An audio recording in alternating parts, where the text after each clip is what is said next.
بالمصطفى بلغ مقاصدنا واغفر لنا ما مضى يا واسع الكرم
Yang saya hormati para guru-guru kita, Bapak Kiai Haji Dr. Andes Muhammad Ja'far.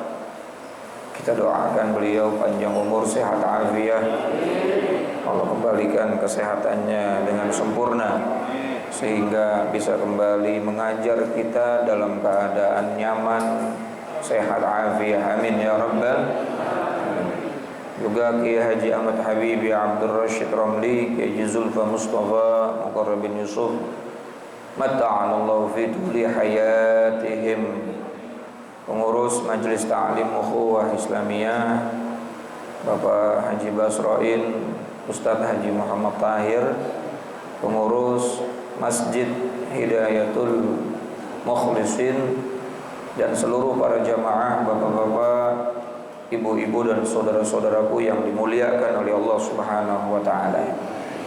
Puji syukur kita panjatkan kehadirat Allah. Salawat dan salam semoga tercurah ruah kepada baginda Nabi besar kita Muhammad sallallahu alaihi wasallam, dan kita berharap mudah-mudahan termasuk bagian dari umatnya yang kelak akan mendapatkan syafaatul uzma di yaumil qiyamah. Tanpa berpanjang kalam, mari sama kita mulai dengan membaca Ummul Quran Suratul Fatihah. Mudah-mudahan Allah memberikan kita ilmu yang bermanfaat, ilmu yang bisa membuat kita selamat hidup di dunia sampai akhirat.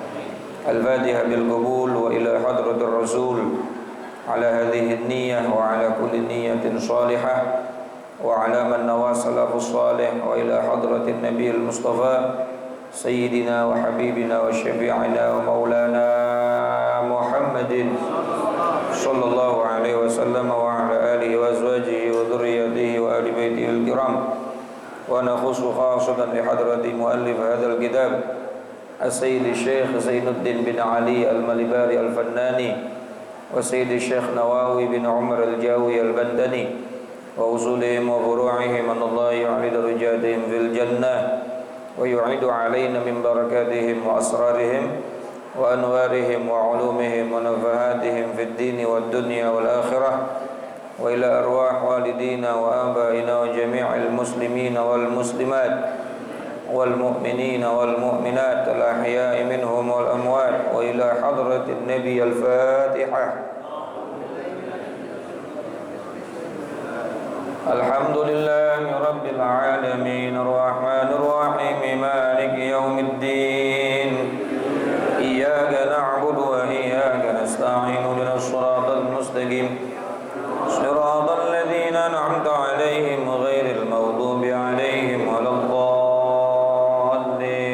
رب اغفر لي ولوالدي آمين. Semoga Allah ampuni dosa kita dan dosa kedua orang tua kita. Bismillahirrahmanirrahim. Qala al-musannif rahimahullahu ta'ala wa nafa'na bi'ulumihi wa amadna bi asrarihi fid dharaini amin.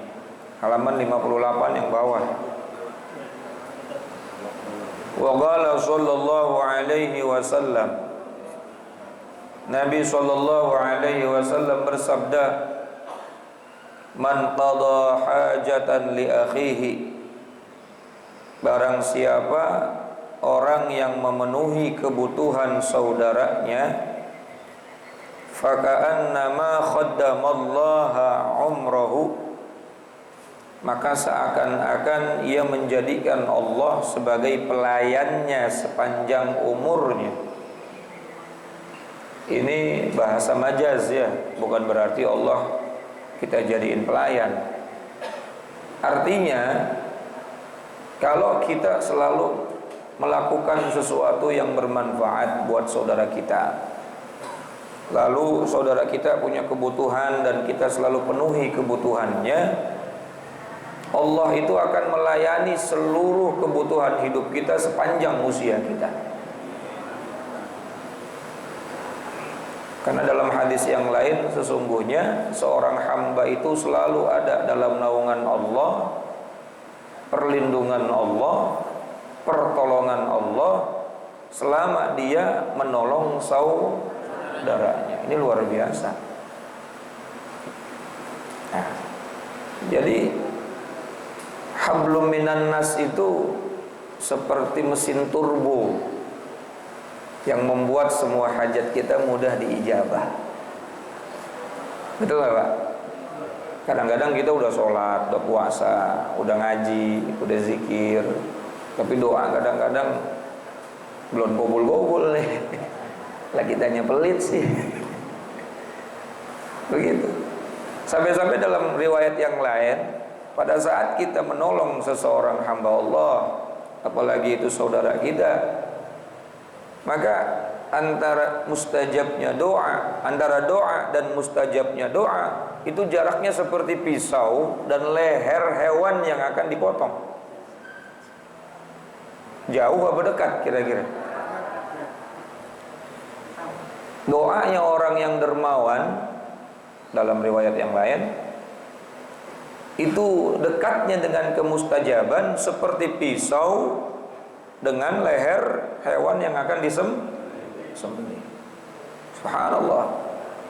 Kemarin kita bahas juga dalam sebuah riwayat yang ada dalam kitab Al-Bid'ahus Saniyah ala Wasiyatil Matbuliyah, bahwa para wali-wali Allah pun mereka sampai kepada derajat yang tinggi, derajat yang mulia, bukan karena banyaknya sholat, bukan karena banyaknya ibadah. Bukan berarti mereka nggak sholat, bukan berarti mereka nggak ibadah. Ibadahnya sudah luar, sholatnya sudah luar, zikirnya sudah luar. Tapi bukan karena itu. Walakin naluha bisakhawatin nafas, akan tetapi mereka sampai kepada derajat tertinggi menjadi kekasih-kekasihnya Allah karena punya jiwa yang dermawan. Maka nggak ada tuh yang namanya wali itu pelit. Kita kalau ziarah kepada orang-orang soleh yang masih hidup, ulama-ulama yang masih hidup, kita bisa lihat bagaimana kedermawanan mereka, betul nggak? Bahkan yang sudah wafat pun kita bisa lihat tuh managib-managibnya, cerita-ceritanya, dan semuanya luar biasa, membantunya luar biasa, perhatiannya kepada sesama Muslim. Wa qala sallallahu alaihi wasallam, man aqarra 'aina mu'minin aqarrallahu 'ainahu yaumal qiyamah. Man aqarra, barang siapa yang menggembirakan, 'aina mu'minin, orang yang beriman, aqarra 'ainahu yaumal qiyamah, maka Allah akan menggembirakannya dia pada hari kiamat. Ini hablum minan nas, luar biasa.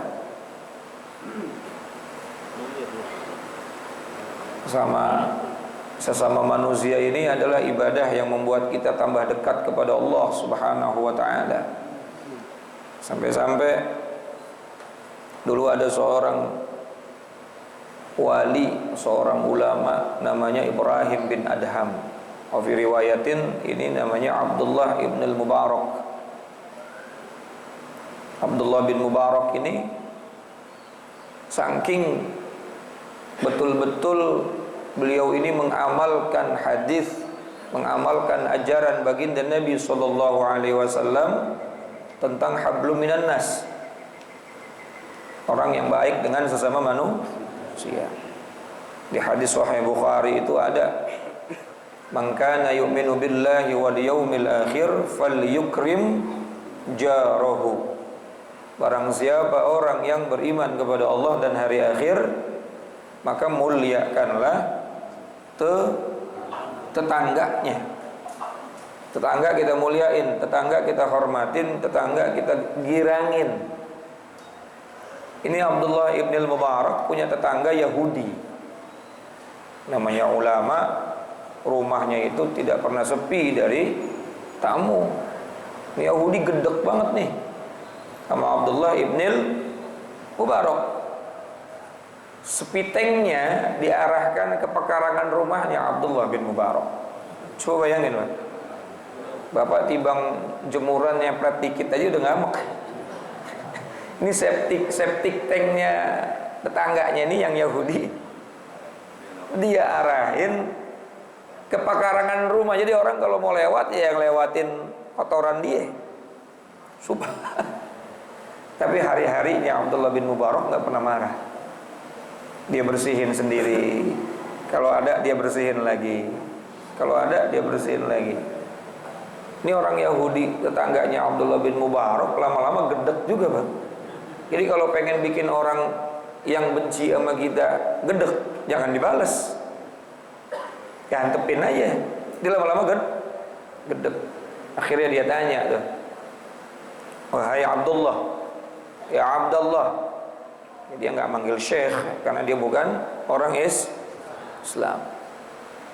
Aku tiap hari itu nyakitin kamu. Setiap hari pekarangan rumahmu itu aku alirkan bekas hajatku, maksudnya kotoran-kotoran hajatku. Tapi kenapa kamu nggak pernah marah? Padahal aku berharap kamu marah. Masya Allah. Apa jawaban Abdullah bin Mubarak? Bagaimana aku bisa marah? Sementara aku takut nanti di akhirat Rasulullah tidak mau melihat diriku karena aku tidak mengamalkan perintahnya. Apa yang diperintahkan oleh Rasulullah, Rasul kamu? Perintahnya apa? Man kana yu'minu billahi wal yaumil akhir falyukrim jarahu. Barang siapa orang yang beriman kepada Allah dan hari akhir, maka muliakan. Ini ngamalin hadis luar biasa, sampai diuji oleh Allah Subhanahu wa taala. Tetangganya bukan lagi rese, tetapi ngajakin perang tiap hari, ngasih kotoran. Tapi betul-betul diamalkan ini hadis. Beliau tidak pernah marah. Yang namanya kotorannya dia tinggalin, kotorannya dia bersihin, kotorannya dia rapihin, sehingga betul-betul tidak bikin yang namanya tetangganya marah. Kira-kira kita udah bisa sampai ke situ belum, Pak? Padahal tadi kalimatnya mangkana yu'minu, siapa orang yang terbukti beriman kepada Allah dan hari akhir. Berarti kalau kita berantem mulu sama tetangga, beriman apa kagak? Itu saudara terdekat kita, Pak. Tetangga adalah saudara. Kalau ibu sakit, bapak ada kesusahan, siapa yang pertama kali? Memang orang yang di kampung yang datang? Yang datang tetangga. Yang takziah pertama siapa? Enggak. Bahkan itu jenazah kagak dikuburin lama dikuburinnya bukan karena tetangga belum datang, bukan.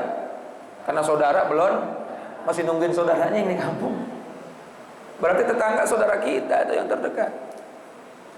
Masya Allah.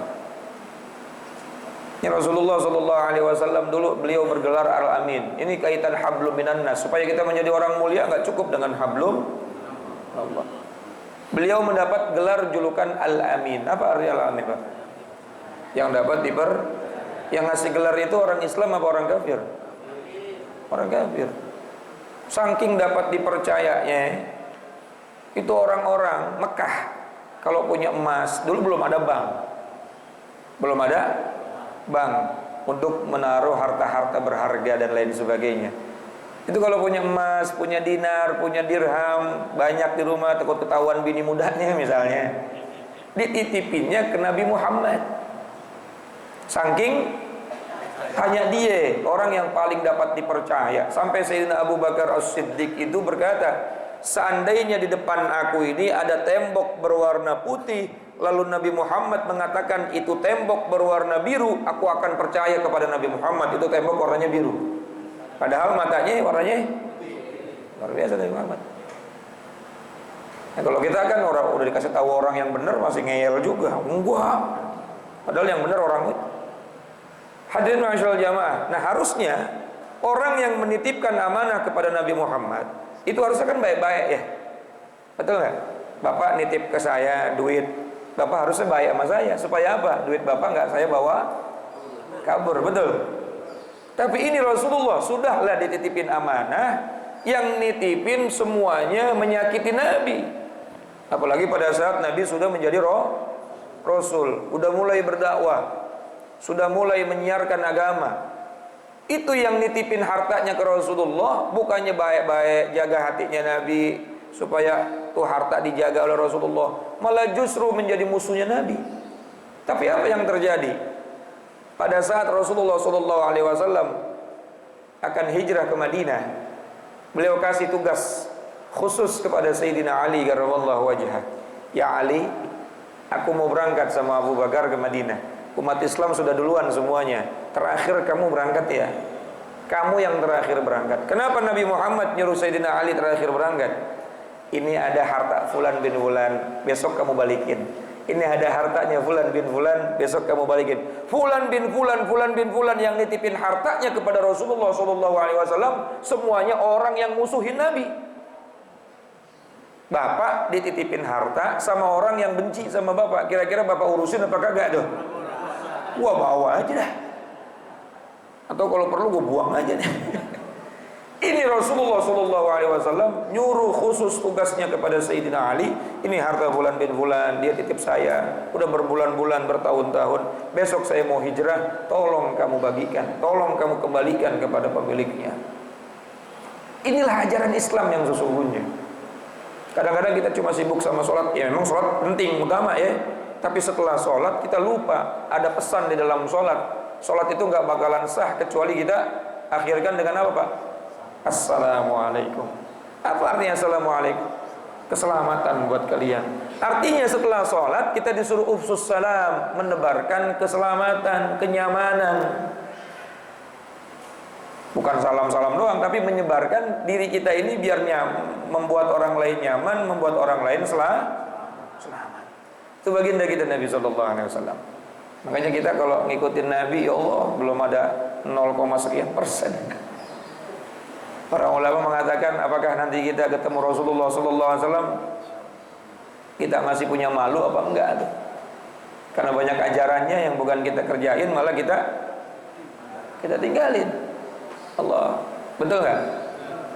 Kemudian ada lagi dulu cerita Sayyidina Umar ibn al-Khattab. Pada saat beliau menjadi khalifah, Islam sudah sampai ke Mesir. Di Mesir ada seorang gubernur yang ditugaskan oleh Sayyidina Umar ibn al-Khattab, salah sahabat Nabi, Amr bin As. Jadi gubernur di Mesir, pemimpin di Mesir. Tiba-tiba di Mesir ini pengen buat masjid yang rada besaran dikit. Tapi harus ngegusur siapa? Rumahnya orang Yahudi. Pada saat itu yang punya rumah kagak kagak mau. Tapi ini Amr bin As, sahabat Nabi, tetap maksa, karena kamu ada di dalam kekuasaannya orang Islam, ikutilah. Nanti kamu akan dapat ganti rugi yang layak, kamu akan mendapatkan ganti untung yang layak dan seterusnya. Tetap kagak mau. Akhirnya nih Yahudi laporan kepada khalifah di Madinah. Dari Mesir jalan dia ke Madinah, naik onta, naik kuda. Sampai di Madinah, mau masuk kota Madinah, ngelewatin kebun kurma. Ada laki-laki sedang tiduran di bawah pohon kurma. Dia tanya, wahai laki-laki, ya rijal, aina amirul mu'minin? Di mana pemimpin orang yang beriman? Itu laki-laki yang ditanyain ngomong, di sana. Dia di masjid biasanya. Kamu masuk kota, kamu lihat masjid, dia biasanya di situ. Akhirnya si orang Yahudi itu langsung menuju masjid, karena para sahabat nggak punya istana, Pak. Jangan sahabat, Rasulullah saja nggak punya memimpin dari masjid. Baru setelah sahabat, baru mereka itu para Bani Umayyah, Bani Abbasiyah dan seterusnya, itu baru pada punya istana, pada pindah. Ada yang di Baghdad, ada yang di Irak, ada yang di mana, Syria, pindah-pindah tuh ya, kepemimpinan Amirul Mukminin satu khalifah. Tapi pada saat Khulafaur Rasyidin semuanya di Madinah, dan tidak ada istana di Madinah. Kita kalau umroh ada istana di sana. Ya, ada peninggalan Nabi adalah Masjid Nabawi. Betul nggak? Nah, akhirnya nih orang Yahudi sampai kepada masjid, lalu ternyata di masjid laki-laki yang tadi ditanya udah ada. Aina Amirul Mukminin? Ana Amirul Mukminin. Lah, ente yang tadi aneh tanya. Ini yang tadi laki-laki saya tanya. Subhanallah, dia lagi tidur di bawah pohon korma. Gamisnya banyak tambelan. Itu Amirul Mukminin. Gamisnya banyak tambelannya. Aneh Amirul Mukminin Umar bin Khattab. Ada apa kamu kesini? Saya ingin menyampaikan satu permasalahan. Bagaimana? Bahwa rumah saya ingin digusur untuk dijadikan masjid. Tapi saya tidak mau. Itu cuma satu-satunya rumah saya. Kalau saya digusur, saya mau kemana? Amirul Mukminin Umar bin Khattab cuma ambil tulang yang putih, kemudian digaris dengan pisaunya, seret, bawa ini kepada Amr bin As. Ini jauh-jauh dari Mesir ke sini cuma dikasih tulang katanya. Saya jauh-jauh dari Mesir datang ke Madinah mengadukan masalah, pulang cuma dikasih tulang. Dia kagak tahu itu pesannya apa. Akhirnya tulang itu dikasih ke Amr bin As, dikasih kepada gubernur Mesir. Kata Amr bin As, Allahu Akbar, astagfirullah, astagfirullah, astagfirullah. Ternyata apa? Tulang yang berisikan simbol garis lurus itu adalah pesan dari Amirul Mukminin kepada Amr bin As. Kalau kamu menjadi pemimpin, perhatikan rakyat kamu, luruslah, adillah, jangan sakiti mereka. Akhirnya setelah dijelaskan seperti itu Yahudi dengan sukarela, gusur aja deh rumah saya, dan saksikan asyhadu an la ilaha illallah wa asyhadu anna Muhammadar Rasulullah. Subhanallah. Ini ajaran agama kita, Pak. Harusnya kita bangga. Kita bangga punya ajaran yang luar biasa, yang kaitannya dengan kemanusiaan itu luar biasa. Kemanusiaan yang adil dan beradab itu dalam Pancasila dan seluruh sila-sila Pancasila, semua tidak ada yang bertentangan dengan Al-Quran, karena memang itu manifestasi daripada dari Qul huwallahu ahad, ketuhanan yang Maha Esa. Al-Qur'annya Qul huwallahu, kemanusiaan yang adil dan beradab. Khotib tiap hari baca tuh. Ya, innallaha ya'muru bil adli wal ihsan. Sesungguhnya Allah memerintahkan kepada kamu berlaku adil wal ihsan dan beradab. Al-Qur'an lagi. Terus apa lagi, Pak? Persatuan Indonesia. Wa'tasimu bihablillah. Bersatulah kalian dan jangan bercerai. Al-Quran lagi. Terus apa lagi? Kerakyatan yang dipimpin oleh hikmat kebijaksanaan dalam permusyawaratan. Intinya kita disuruh musyawarah. Mana Al-Qurannya? Wasyawirhum fil amr. Bermusyawarahlah kalian di dalam setiap Rasulullah saja musyawarah sama para sahabat. Perang Khandaq itu Nabi perang Uhud itu, mohon maaf, perang Uhud itu Nabi kepengennya nggak berangkat ke Uhud. Rasulullah kepengennya udah kita bertahan aja di kota Madinah. Tapi banyak sahabat yang bilang udah kita ke Uhud. Ya Rasulullah, biar kita usir itu yang namanya kaum kafir Quraisy. Tapi Rasulullah dengan bijaksana, ya khair. Dengan pertimbangan. Lalu perang Khandaq, musyawarah Rasulullah. Bagaimana nih, kita nggak punya perbekalan cukup. Ya, ini dalam masa paceklik. Sementara kaum kafir Quraisy mau menyerang kita. Kalau kita jalan menuju satu tempat, kita butuh kuda, butuh unta dan lain sebagainya. Kita nggak punya sekarang. Maka Rasulullah SAW mendapat saran dari seorang sahabat namanya Salman Al-Farisi. Bagaimana ya Rasulullah, di tempat kami tinggal di Iran sana, di Persia dulu Iran itu namanya Kalau kami nggak bisa bikin benteng dari tembok, kami bikin benteng dari parit. Diterima sama Nabi. Padahal Nabi segalanya punya. Tinggal minta sama Allah, ya Allah gimana nih caranya nih? Betul nggak? Tapi Nabi mengajarkan kepada umat wasyawirhum, bermusyawarah. Ini kadang-kadang baru jadi RT aja kagak mau musyawarah. Betul apa kagak? Nabi pemimpin dunia akhirat mau ngapa-ngapain musyawarah sama para sahabat. Makanya dalam sila yang keempat itu nggak ada bertentangan sama sekali dengan Al-Quran. Ya Allah ya Karim. Dan terakhir apa? Keadilan sosial bagi seluruh rakyat. I'dilu huwa aqrabu littaqwa. Berlaku adillah kalian, karena adil itu paling dekat dengan ketakwaan. Jadi jangan takut untuk mengamalkan Pancasila, karena Pancasila hakikatnya pengamalan atau manifestasi daripada Al-Quran. Dan kita nggak rela kalau Pancasila mau dirubah, rubah dasar negara kita udah dirubah jadi komunis apa lagi. Betul. Na'udzubillah min dzalik. Masya Allah. Nah, intinya manifestasi daripada hablum minallah kita itu dibuktikan, diwujudkan dengan hablum minannas. Ya, hablum minallah itu urusan pribadi kita, urusan personal kita, urusan individu kita kepada Allah. Salat urusan pribadi, puasa urusan pribadi, tauhid urusan pribadi. Apa-apa yang diperintahkan oleh Allah secara personal kepada kita, urusan pribadi kita kepada Allah, hablum minallah. Tapi Allah ingin bukti. Setelah urusan pribadi kita beres, buktikan juga dengan hablum minannas. Duribat alaihimudz dhillatu aynama tuqifu illa bihablim minallah wa hablim minannas. Tidak akan pernah lepas daripada kenistaan, kehinaan, bencana dan lain sebagainya. Aynama tuqifu, dimanapun kalian berada, kecuali kata Allah orang yang berpegang teguh mengamalkan hablum minallah wa hablum minannas. Paham gak kira-kira Pak? Ada yang nanya gini, Tat, saya mah sama sholat kayaknya masih males, saya sama puasa kayaknya masih banyak bolongnya, tapi saya sama orang saya bantu semua, kira-kira agama saya bener apa kagak? Kagak. Atau ada sebaliknya, saya kadang-kadang sama orang masih pelit, tapi sholat gak pernah tinggal, tahajud saya rajin, sama juga kagak baik juga begitu. Jadi Islam itu dua-duanya seiring sejalan, walaupun belum 100% kita melakukannya. Ya, hablum minallah, hablum minannas. Ya, kalau pengen selamat di mana aja, Allah katakan tadi illa bihablim minallah.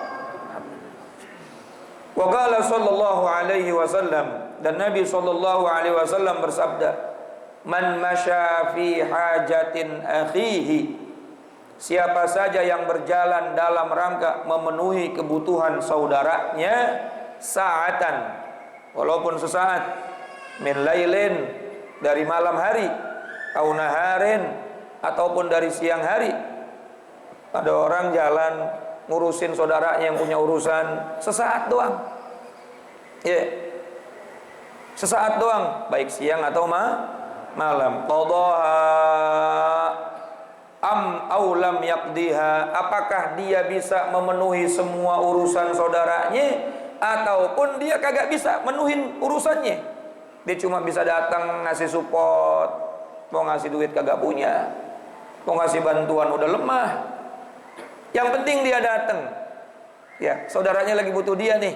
Dia datang. Sesaatkah di malam hari atau di siang hari? Apakah dia datangnya itu dapat menuntaskan urusan saudaranya atau tidak bisa menuntaskan urusan saudaranya? Apa kata Rasulullah sallallahu alaihi wasallam? Kana khairul lahu, hal itu lebih baik min i'tikafi syahrain, daripada ibadah i'tikaf selama 2 bulan. Lebih baik daripada ibadah i'tikaf selama 2 bulan.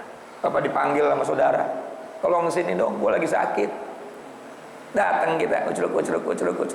Sampai sono sebentar doang. Yang penting dia seneng. Atau tolong sini dong, saya mau curhat nih, ada urusan, ada masalah. Datang kita ke rumah saudara kita. Dia ngomong, dia ngobrol. Ya Allah, aneh punya duit, aneh bantu. Tapi gimana nih? Kredit motornya 3 bulan nunggak kan nih? Qadhaha, apakah dia dapat meluluskan urusan saudaranya? Aulam yakdiha, ataupun nggak bisa ngelulusin. Artinya walaupun dia nggak bisa mengelarkan daripada urusan saudaranya, tetap Allah bakal berikan dia pahala. Walaupun dia cuma sebentar saja bikin senang saudaranya, pahalanya lebih utama daripada i'tikaf 2 bulan. Ada yang 2 bulan di masjid gak pulang-pulang? Gak ada. Makanya kalau ada yang sakit tengokin, itu pahalanya lebih utama daripada i'tikaf 2 bulan. Dia senang, dia bahagia. Bahkan idkhalis surur fi qalbil mu'min, dalam hadis yang lain, memberikan kebahagiaan di hati orang yang beriman, afdalu min ibadati sittina sana, itu lebih utama daripada beribadah 60 tahun sunnah. Senyum, orang yang disenyumin seneng, dapat pahala. 60 tahun ibadah sunnah. Bapak kalau mau berangkat kondangan, jangan cuma pengen kondangan, Pak. Niatin saya mau nyenengin orang yang ngundang, pakai baju yang bagus, menghargai orang yang ngundang. Yang ngundang kita Bapak udah dapat pahala 60 tahun ibadah sunnah. Dari mana kita jadi pahala kayak gitu? Cuma kan kadang-kadang kita kondangan nyari rendang.